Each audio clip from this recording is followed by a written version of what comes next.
నడిపిస్తున్నాం. ఇవన్నీ చెయ్యాలి అంటే ప్రతిపక్షాలతో సహా కేంద్ర ప్రభుత్వ సహాయం కూడా కావాలి. అందుకే ప్రతిపక్ష నాయకుడికి నేను విజ్ఞప్తి చేస్తున్నా, రండి శాసనసభకు మాట్లాడండి. మీ 40 ఏళ్ల రాజకీయ అనుభవాన్ని మాకు సూచనలు ఇవ్వండి. ఎక్కడైనా మేము తప్పు చేస్తే సరిదిద్దుకోవడానికి మాకు సూచన చెయ్యండి. మీరు అధికారం ఉంటే వస్తాను, లేకపోతే నేను పోయి ఫామ్ హౌస్లో పడుకుంటానంటే ప్రజలే ఆలోచించి విచక్షణతోని ప్రజలే నిర్ణయం తీసుకుంటారు. ఇవాళ మేము 10 ఏళ్ళు ప్రతిపక్షంలో ఉన్నాం, ఎమ్మెల్యేగా ఉన్నా, ఎమ్మెల్సీగా ఉన్నా. 20 ఏళ్ల నుంచి నేను జడ్పీటీసీగా పనిచేసిన, ఎమ్మెల్సీగా పనిచేసిన, 2 సార్లు ఎమ్మెల్యేగా పనిచేసిన, ఓసారి ఎంపీగా పనిచేసిన. ఈ 20 ఏళ్లలో ఎన్నడూ నేను అధికారంలో లేను, కానీ ఏ ఒక్క రోజు కూడా సెలవు తీసుకోలే. ప్రతిపక్షంలో ప్రజల తరఫున ప్రశ్నించే గొంతుకలై ఉండాలి. ప్రతిపక్షాలు ప్రజా సమస్యల్ని లేవనెత్తే విధంగా మాట్లాడాలి. ప్రజల పక్షాన నిలబడి ప్రభుత్వాలను అడిగి ఆ ప్రభుత్వాలతోని పనులు చేయించే బాధ్యత తీసుకోవాలి. అప్పుడే రాణిస్తాం, ఏదో ఒక రోజు అధికారంలోకి రావడానికి అవకాశం ఉంటుంది.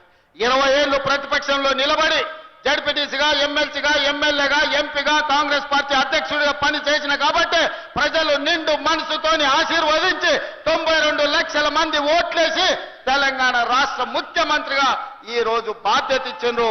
ఆ బాధ్యతతోనే ఇవాళ జైరాబాద్కు వచ్చిన జైరాబాద్ ప్రజలకు ఆగిపోయిన పనులను పూర్తి చేయాలన్న ఆలోచనతోటి మీ అందరినీ కలిసిన. ఏ రోజు కూడాని నేను ముఖ్యమంత్రిగా అహంభావం వ్యక్తం చేయలే. నా దగ్గరికి చిన్నోడు వచ్చినా, పెద్దోడు వచ్చినా, పేదోడు వచ్చినా, ఎవ్వరు వచ్చినా అందరినీ కలిసిన. వాళ్ళ బాధ విన్నా దానికి ఏదన్నా చేయగలిగిన సాయం ఉంటే చెయ్యాలన్న ఆలోచనతోనే ముందుకు వెళ్తున్న సోదరులారా, ఇవాళ కూడా మా జైరాబాద్ సోదరులకు నా విజ్ఞప్తి ఒక్కటే, మీరు అండగా నిలబడండి. అద్భుతాలు చేసి తెలంగాణ అభివృద్ధి పదం వైపు నడిపించి దేశంలోనే నెంబర్ 1 రాష్ట్రంగా $1 ట్రిలియన్ ఎకానమీ కింద మార్చి ప్రపంచంలోనే ఒక్క గొప్ప రాష్ట్రంగా హైదరాబాదు నగరాన్ని టోక్యో, న్యూయార్క్ లాంటి నగరాలతో పోటీ పడే విధంగా అభివృద్ధి చేసే బాధ్యత నేను తీసుకుంటా. రీజనల్ రింగ్ రోడ్ కావచ్చు, మెట్రో రైలు కావచ్చు, మూసీ నది కావచ్చు, భారత్ ఫ్యూచర్ సిటీ కావచ్చు, వీటన్నిటినీ అభివృద్ధి చేసి ప్రజలకు అంకితం చేసే వరకు నిద్రపోను, సెలవు తీసుకోనని తెలియజేస్తూ మీ అందరి దగ్గర సెలవు తీసుకుంటున్న. ధన్యవాదాలు మిత్రులారా. అదేవిధంగా ఒక్క నిమిషం, సురేష్ అన్న ఈ ప్రాంత రైతుల గురించి షుగర్ ఫ్యాక్టరీ గతంలో ఉండే 10 లక్షల మెట్రిక్ టన్నులు ఈడ షుగర్ ఉత్పత్తి చేసేది, షుగర్ పరిశ్రమ ఉండాలి అంటున్నాడు.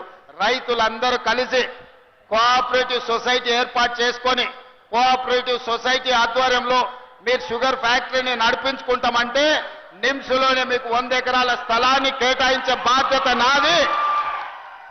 కేంద్ర ప్రభుత్వం నుంచి నిధులను తెలంగాణ రాష్ట్ర ప్రభుత్వం కూడా అవసరమైన నిధులను ఇచ్చే బాధ్యత నాది.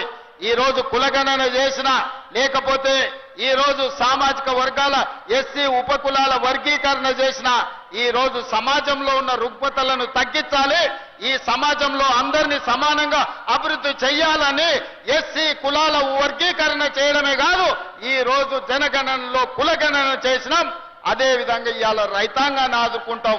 తప్పకుండా కోఆపరేటివ్ సొసైటీలో మీరు షుగర్ ఫ్యాక్టరీ పెట్టుకుంటా అంటే మీకు నిధులు మంజూరు చేసే బాధ్యత నేను తీసుకుంటానని తెలియజేస్తూ మీ అందరి దగ్గర సెలవు తీసుకుంటున్న. ధన్యవాదాలు మిత్రులారా.